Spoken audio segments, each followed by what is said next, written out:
Este é Roman Abramovich, o oligarca mais famoso da Rússia. Você pode até não conhecer ele, mas esse é o dono do Chelsea Futebol Clube, possui uma frota de super-iates, e ele é uma das adições à lista de sanções internacionais. Mas isso não é realmente a coisa mais interessante sobre ele. Roman se tornou um dos homens mais ricos e respeitados da Rússia. Quando o presidente russo, Boris Yeltsin, decidiu renunciar, Roman Abramovich foi na verdade uma das primeiras pessoas a recomendar que Vladimir Putin tome o seu lugar. Desde 1999, quando Roman ajudou a formar seu primeiro gabinete como primeiro-ministro, Putin e Abramovich foram quase inseparáveis. Roman se tornou um dos amigos mais próximos de Putin, e isso foi tão longe que seu relacionamento foi descrito como pai e filho. Roman estava lá para Putin em todos os altos e baixos. Quando Putin precisou escolher seu substituto em 2007, Roman o ajudou a decidir sobre um homem chamado Dmitry Medvedev. Roman era leal, e estava com Putin até a morte, até que Putin tentou matá-lo. Apenas este ano, Roman estava em Kiev para participar das negociações de paz entre a Rússia e a Ucrânia. Logo após as reuniões, Roman e duas outras pessoas que compareceram começaram a se sentir mal. Roman não conseguia enxergar, seus olhos ficaram vermelhos e lacrimejantes e a pele do seu rosto e das suas mãos estava descascando. Ele estava com dores excruciantes e teve que ser evacuado para a Turquia para tratamentos. Mas o que causou isso? Provavelmente um envenenamento por agentes russos.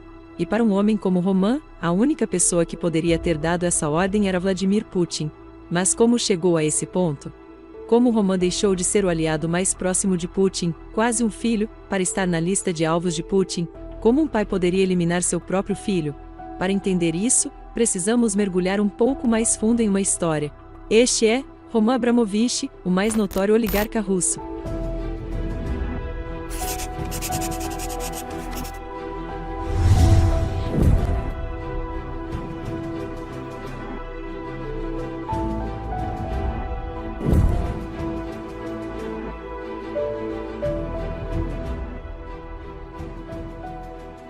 Roman Abramovich não deveria se tornar um bilionário. Quando ele tinha 3 anos, seus pais haviam morrido. Sua mãe era professora de música e seu pai um funcionário público de baixo escalão. Então Roman foi enviado para viver com sua família, no frio cinzento e remoto do norte da Rússia. Ele não tinha dinheiro, nem paz, e nunca foi bom na escola. Seu futuro não parecia promissor, mas Roman tinha uma coisa a seu favor: seu espírito empreendedor. A cada 2 anos, aparece alguém que parece ter algo que ninguém mais tem. Não importa quão ruins sejam suas circunstâncias, eles simplesmente não desistem e encontram milhares de maneiras de forçar seu caminho para o sucesso. Roman era um deles. Quando ele tinha 16 anos, ele abandonou a escola e começou a vender pneus de carros usados e peças de carros. Mas na época da União Soviética, os negócios privados na Rússia foram proibidos. Mas Roman não se importou, ele estava ganhando dinheiro no mercado negro. E mesmo que não fosse muito, era o seu começo. Alguns anos depois, Roman foi recrutado para o Exército Vermelho. Qualquer outra pessoa teria aceitado seu destino e desistido de seus sonhos, mas não Roman. Ele resolveu colocar em prática seu senso de negócios em uso e começou a vender gasolina roubada para as unidades do exército com quem trabalhava. Quando ele saiu, ele tinha economizado dinheiro suficiente para começar outro negócio no mercado negro vendendo perfume, que também era ilegal na União Soviética. O perfume acabou levando Roman a vender patos de borracha. Patos de borracha levaram à fabricação de brinquedos de plástico para crianças. Nos Estados Unidos, a ideia de começar um império de patos de borracha parece, na melhor das hipóteses, engraçado. Mas na Rússia soviética, onde as pessoas não tinham acesso a nada que o governo pensava ser um luxo, negócios como esses estavam em alta demanda. De vender brinquedos, ele mudou para investir seu dinheiro suado em fazendas de porcos, literalmente trazendo para casa o bacon. Na União Soviética, isso era grande coisa para um jovem de 20 e poucos anos. E em apenas alguns anos, Roman deu o salto das fazendas de porcos para o petróleo. E foi aí que as coisas ficaram realmente interessantes. Em 1992, com apenas 25 anos, Roman Abramovich foi preso. Ele usou documentos falsos para obter 55 caminhões-tanque de diesel em um trem, redirecionado para a Letônia, onde ele poderia vendê-los. Roman havia parado o trem ele mesmo, fazendo o condutor mudar o destino. Claro, ele foi preso e teve que devolver a maior parte do dinheiro no final, mas isso só serve para mostrar o quão diligente o jovem Roman era. Ele sabia que não deveria passar o resto da vida vendendo perfumes ou brinquedos para crianças. E pouco depois, ele teve sua chance de bilhões.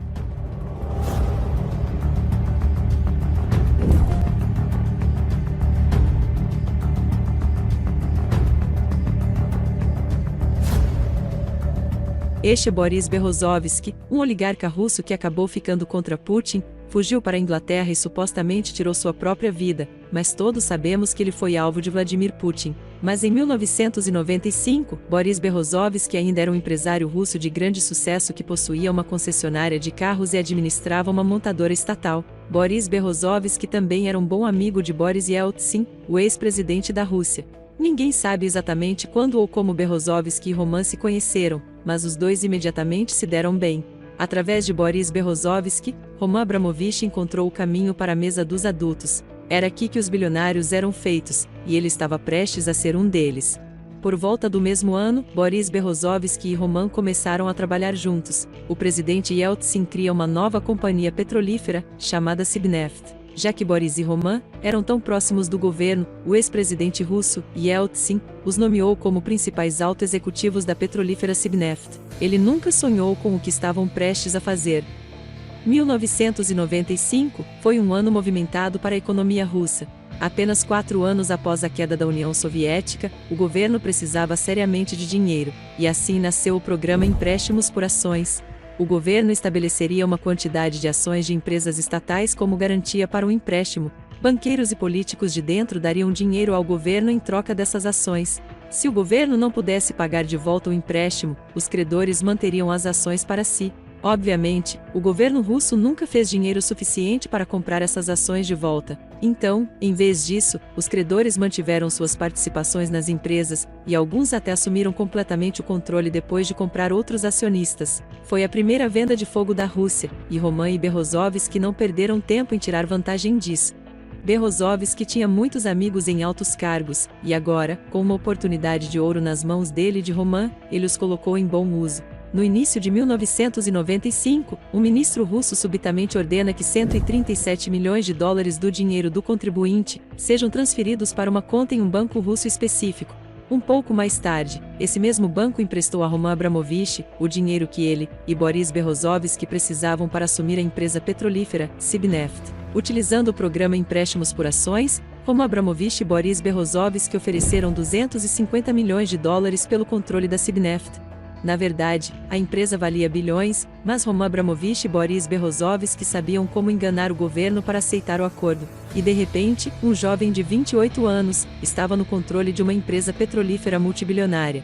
Quando vendeu sua participação na Sibneft, em 2005, apenas 10 anos depois, o governo teve que lhe pagar 13 bilhões de dólares. Ele jogou com o governo russo, na casa dos bilhões, e não passou despercebido, porque apenas 4 anos depois de assumir Sibneft, o procurador-geral russo, Yuri Skirtov, lançou uma investigação contra Roman Abramovich e Boris Berezovsky. Infelizmente para o advogado, ele esqueceu de quem os dois oligarcas eram amigos: presidente Yeltsin. Dentro de dias após a investigação ser anunciado, alguém deixa uma fita de sexo do procurador-geral para a imprensa. Ele é imediatamente demitido, e a investigação, ela desaparece no ar. Quando Vladimir Putin toma o poder, Roman Abramovich se torna uma presença regular no círculo político interno. Ele também está na posição perfeita para criar sua própria conexão direta com os novos presidentes russos.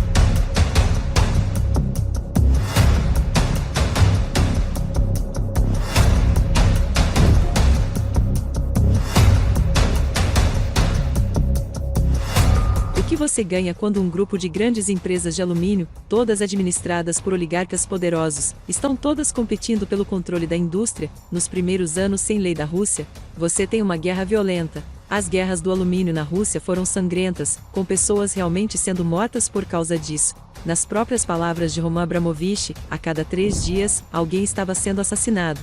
No início dos anos 2000, havia cerca de 3 ou 4 grandes fundições de processadores de alumínio, todos tentando encontrar uma maneira de dominar toda a indústria. E como verdadeiros gangsters, todos tentaram fazer isso puxando o tapete do outro lado. A cada poucos dias, um oligarca diferente, CEO ou executivo seria morto em sua casa ou a caminho do trabalho. Todo mundo estava tentando enviar uma mensagem para o outro lado, mas nenhuma das empresas quis ceder ou admitir derrotas. As coisas ficaram tão difíceis para os trabalhadores dessas empresas, que no início de 2000, uma fundição de alumínio gigante, Krasnoyarsk, estava um caos.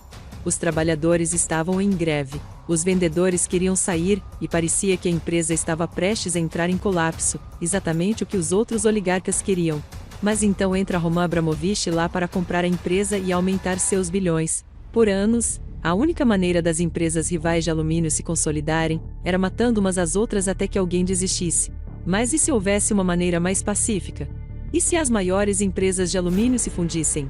Então as guerras poderiam parar e o novo conglomerado teria o monopólio completo da indústria.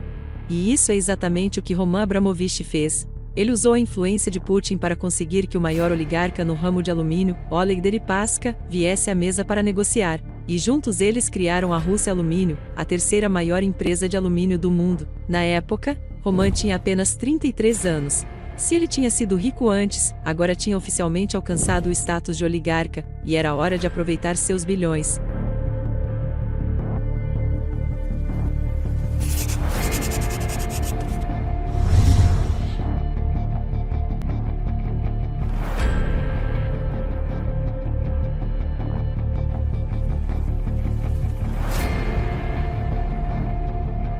Roman Abramovich não perdeu tempo gastando sua suada fortuna. Ele comprou o Chelsea Futebol Clube em 2003, apenas porque gostava de futebol. Ele gastou milhões desenvolvendo o clube e equipe para se tornar um dos melhores da Inglaterra. E seu amor por imóveis e iates significava ainda mais gastos. Ele é dono de uma mansão de 15 quartos em Londres que lhe custou quase 120 milhões de dólares. Ele comprou 3 casas no Upper East Side de Manhattan, que ele planejava transformar em uma casa enorme. Ele também é o dono da Marinha de Abramovich, apelido dado à sua frota de superiates. Sim, uma frota. Ele quase nunca teve menos de 3 superiates ao redor do mundo. Em 2008, seu patrimônio líquido era de 23,5 bilhões de dólares, tornando-se o homem mais rico da Rússia. Para Roman Abramovich, parecia que não havia fim para sua influência com Putin. Ele tinha saído de um pobre órfão para um bilionário que Putin tratou como seu próprio filho. Nada poderia dar errado. Mas então, a Rússia invadiu a Ucrânia.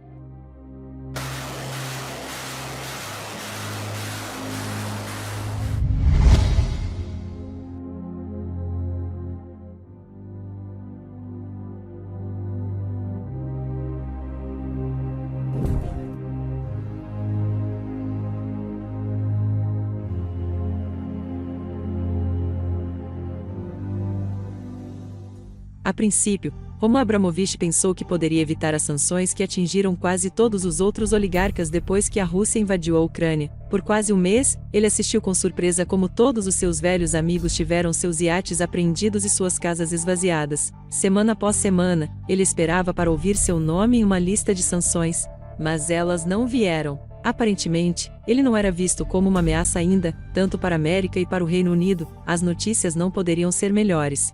Então Roman Abramovich decidiu fazer tudo o que podia, para ficar do lado bom da Inglaterra, mesmo que isso significasse participar das negociações de paz com a Ucrânia.